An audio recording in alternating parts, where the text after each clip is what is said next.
आपको मालूम है कि दक्ष प्रजापति जो थे भगवान शिव को बहुत सम्मान नहीं देते थे, भगवान शिव से निरर्थक वाद विवाद करते थे। उनकी पुत्री थी सती, मालूम है ना आपको? वो माता सती का विवाह हुआ, यहीं हुआ कनखल में भगवान शिव के साथ। फिर दक्ष ने यज्ञ किया, शिव को निमंत्रण नहीं दिया, माता सती यज्ञ में पहुंची और उन्होंने अपने पिता दक्ष से वाद विवाद हुआ। दुख में, क्षोभ में, उन्होंने पीड़ा में प्राण विसर्जन कर दिया। भगवान शिव ने उनके शरीर को ले जाकर जगह जगह उनके केंद्र की स्थापना की। भगवान के हाथ में जो सती का शव था उसको सुदर्शन चक्र के द्वारा काट दिया गया 52 स्थानों पर। 52 शक्तिपीठ गिरे जगह जगह, उनके रक्षक 52 भैरव आए। तो 52 और 52 कितने हुए? 104 है ना। और 4 जो हैं ये शक्ति केंद्र अतिरिक्त आए जो उनके साथ रहे। तो 104 + 4 108 ये हैं हमारे कामाख्या शक्तिपीठ, विशालाक्षी शक्तिपीठ, मणिकर्णिका, सूर्यकुंड देवी, कांबरी, ये जो बहुत सारे शक्तिपीठ पूरे देश में स्थापित हैं। इनकी संख्या टोटल मिला करके 52 + 52 ये होती है।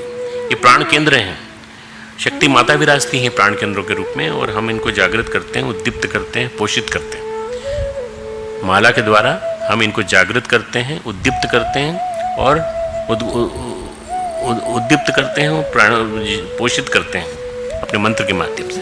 तो शक्ति और शिव को हम एक करने का प्रयास करते हैं माला के माध्यम से। 108 मंत्रों के माध्यम से एक माला में आप न जाने कितनी बार उनको पोषित करते हैं। ये पूरी प्रक्रिया, मंत्र विज्ञान, मंत्र प्रक्रिया, ध्यान विज्ञान की पूर्ण प्रक्रिया, योग विज्ञान की पूर्ण प्रक्रिया, प्राणों को संवारने की प्रक्रिया है।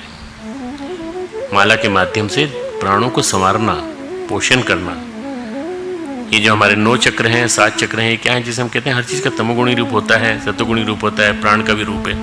प्राण में भी दैहिक, जैविक, भौतिक तत्व हैं और प्राण में ही आध्यात्मिक तत्व हैं। प्राण का जो स्थूल रूप है वो है जीवनी शक्ति। प्राण का जो स्थूल रूप है वो है जीवनी शक्ति, इम्यूनिटी, वाइटलिटी, जो हमारी जीवनी शक्ति है और सब कुछ इसी पे टिका हुआ है। जीवनी शक्ति कमजोर हो जाएगी तो आप देखिए जल्दी बीमारी आएगी, आक्रमण होगा।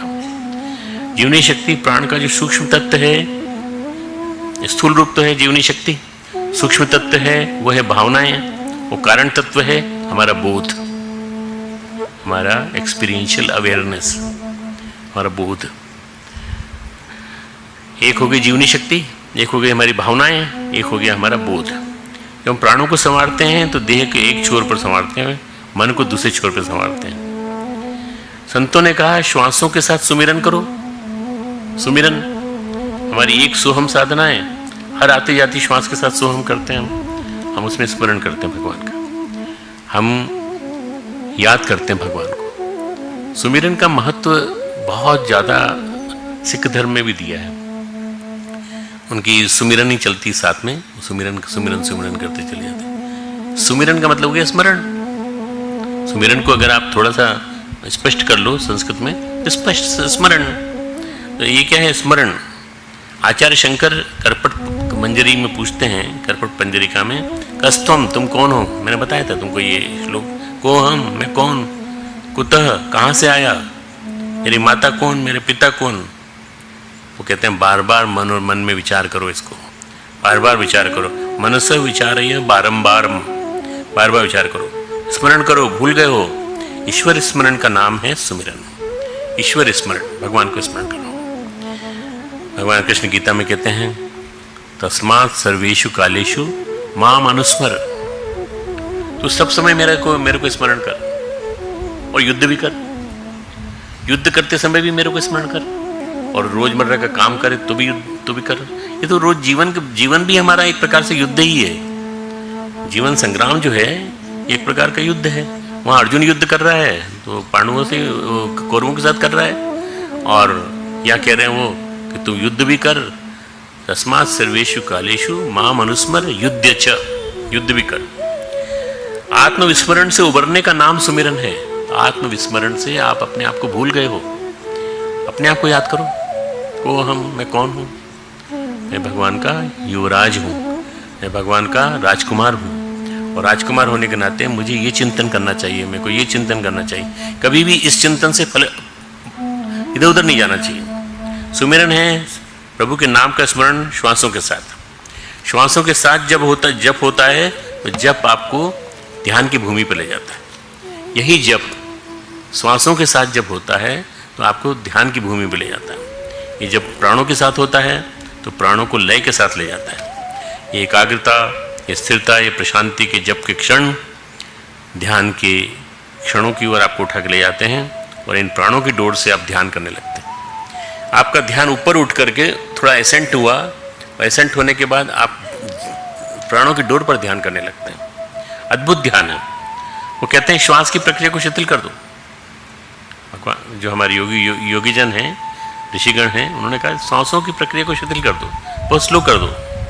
वैसे जैसे सहज चलती है वैसे चलने दो, सहज। मैं अभी बात कर रहा हूँ तुमसे, क्योंकि मैं बोल रहा हूँ, बोल भी रहा हूँ, हो सकता है इस समय सांस तेज चल रही हो, पर तुम लोग सुन रहे हो आराम से। तुम लोग तो आराम से सांस सहज चलने दे सकते हो। श्वास को देखिए, भीतर गई बाहर आई, भीतर गई बाहर आई, दृष्टा बने। एकाग्रता नहीं करना है। एकाग्रता की तो स्ट्रेस में चले जाओगे। जैसे ही आपने कंसंट्रेट किया ध्यान इसके ऊपर, श्वास के ऊपर, तो कंसंट्रेट करते ही आपकी सारी की सारी जो एनर्जी उसमें चली जाएगी। एकाग्रता थकान लाती है। एकाग्रता करेंगे तो मुश्किल हो जाएगी, बाधा बन जाएगी। कार में बैठे हो और एकाग्रता करोगे तो कार की आवाज बाधक बन जाएगी, पास में बैठा हुआ व्यक्ति बाधक बन जाएगा। ध्यान एकाग्रता नहीं है, ध्यान जागरूकता है।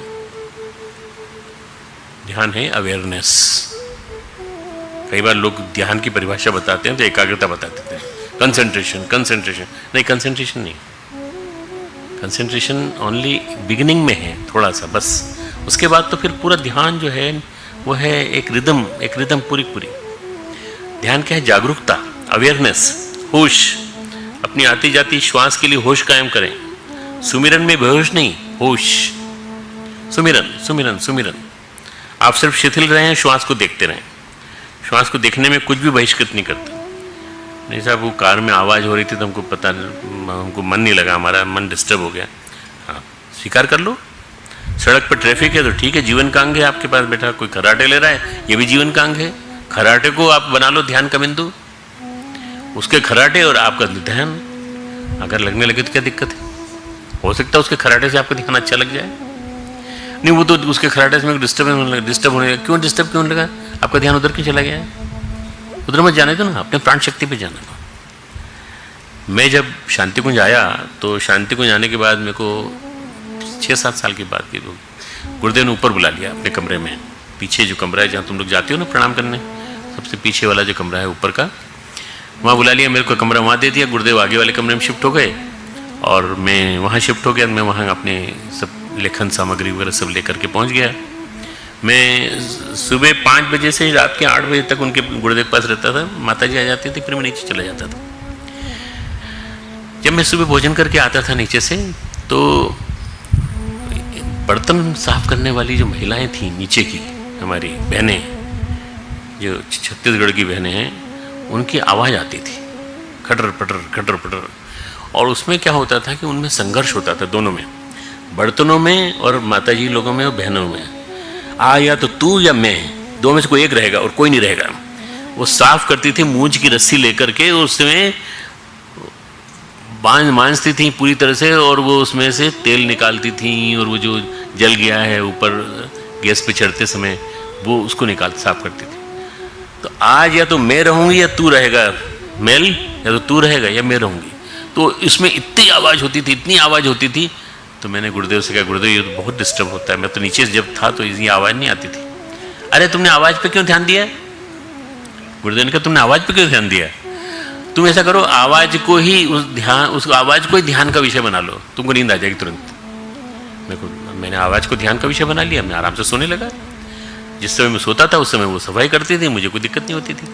मैंने विषय वस्तु बदल ली। ये आपके ऊपर डिपेंड करता है कि आप सुमिरन कैसे करते हैं, होश में करते हैं कि नहीं करते। ध्यान बाधा नहीं है, विरोधी नहीं है, विरोध में नहीं है। श्वासों की लय के साथ स्थिर हो जाए, श्वासों की लय के दृष्टा बन जाए, साक्षी बन जाए, होश पैदा हो जाए। अगर ऐसा लय हुआ तो जागरूकता हो जाएगी। तो क्या है, ध्यान जागरूकता का नाम है, अवेयरनेस, अलर्टनेस।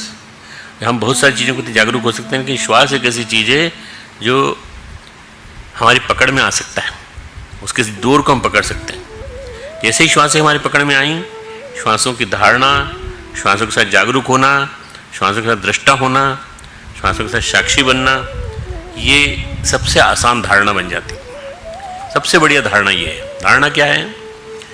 हमारा जो कंसेप्ट होता है, उस कंसेप्ट को हम जो विजुलाइज करते हैं तो धारणा कहलाती है। जो हमारा कंसेप्ट है मन में बना रहे हैं ध्यान का, उसको विजुलाइज करने को धारणा कहते हैं। और जब प्राणायाम कंसेप्ट विजुलाइज हो जाता है तो हमें समझ में आ जाता है।